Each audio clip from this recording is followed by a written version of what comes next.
butcher likes to eat human flesh. He hangs the girl he caught on an iron hook, ignoring the girl's heart-piercing cries, and then pushes the grill into the oven. With the switch activated, a raging fire ignites in the oven. The butcher mercilessly closes the iron door, then he left, but the hungry butcher was not satisfied after eating and drinking, and then went out to look for prey. Seeing a little boy swinging not far away, the butcher walked up to him and won the little boy's trust with a few words.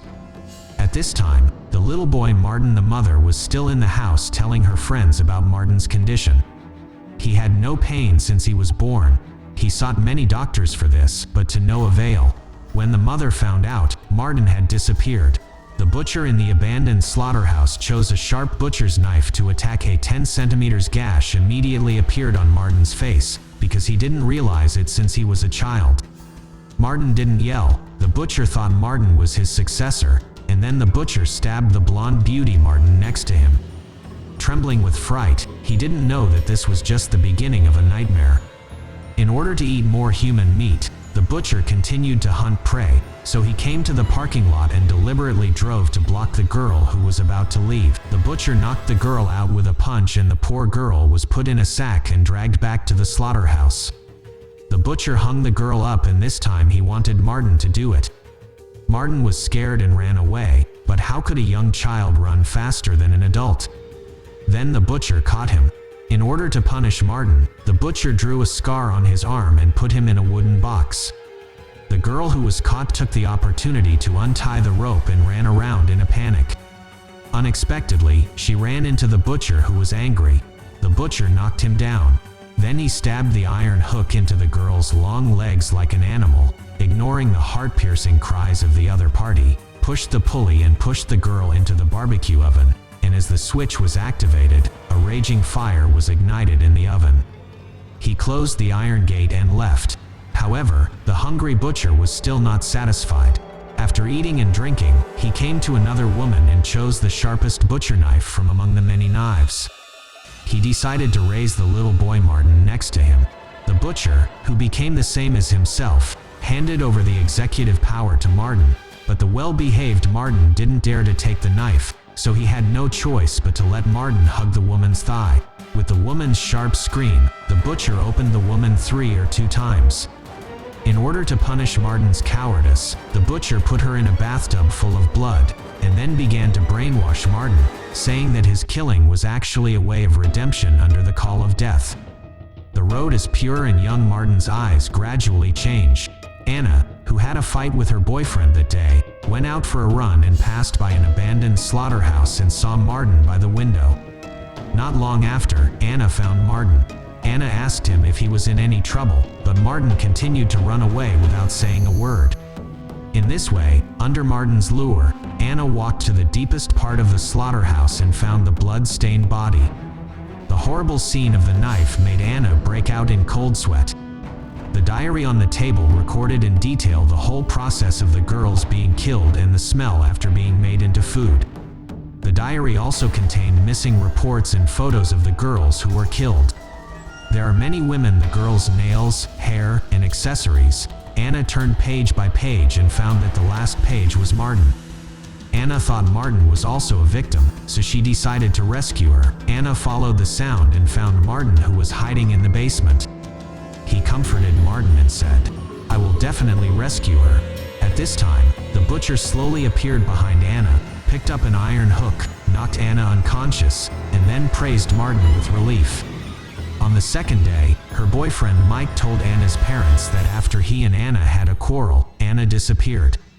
Anxiously going out to find the abandoned slaughterhouse, he decided to ask this neighbor whom he had never met. In the dark room, Anna begged the butcher to let him go. He heard his father's voice, and he immediately called for help. The father outside the house heard the movement and called out to Anna, but went down 1 in seconds. She was shot down by the butcher and fell to the ground. The furious butcher locked Anna in the doorway of the basement. The room was full of human flesh and bones. The shivering Anna wanted to pick up the white cloth beside her for warmth, but found a corpse covered inside. He was terrified. Martin, who had to slap the door hard, just looked at him coldly and then walked away silently. At the same time, Mike, who was looking for his girlfriend, saw Anna's father's car. In order not to trouble the police, Mike walked into the slaughterhouse alone and was in the basement, successfully found Anna. She picked up the iron rod and knocked on the door lock frantically. The butcher upstairs was training Martin. He stabbed into Martin's palm without pain. Martin seemed to be used to everything. At this moment, the movement downstairs attracted the butcher to go into the basement. I found Mike because the sound insulation is too good.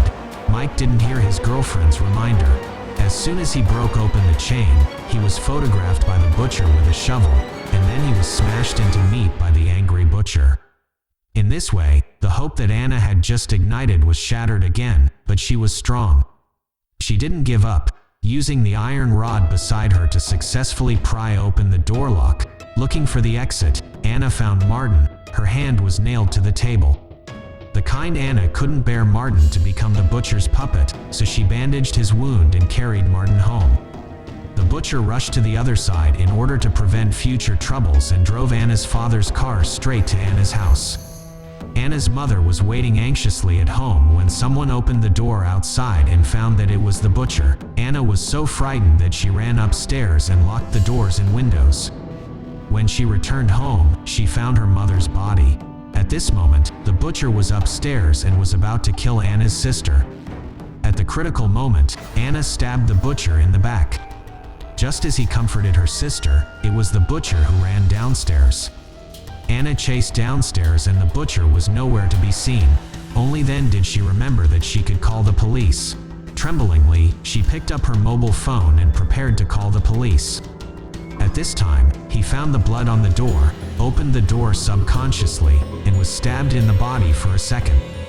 It was the murderer. At this moment, Martin had been successfully brainwashed by the butcher, and his empty eyes could no longer see any emotion. Martin stabbed Anna one after another until Anna was bloody and bloody. Then Martin set fire to Anna's house, and the little girl upstairs was also engulfed in the fire. Martin came to the abandoned slaughterhouse again and found the scarred butcher. He picked up the axe to revive the butcher, then ate the butcher's meat and hung the bones on the wall. At this time, he has become the heir of the butcher, standing by the window every day waiting for the next victim. Time flies. 12 years have passed. A girl lost her way outdoors. He walked to an abandoned slaughterhouse trying to find someone for help. The man with the scar on his head slowly turned his head and looked at the girl with prey-like eyes.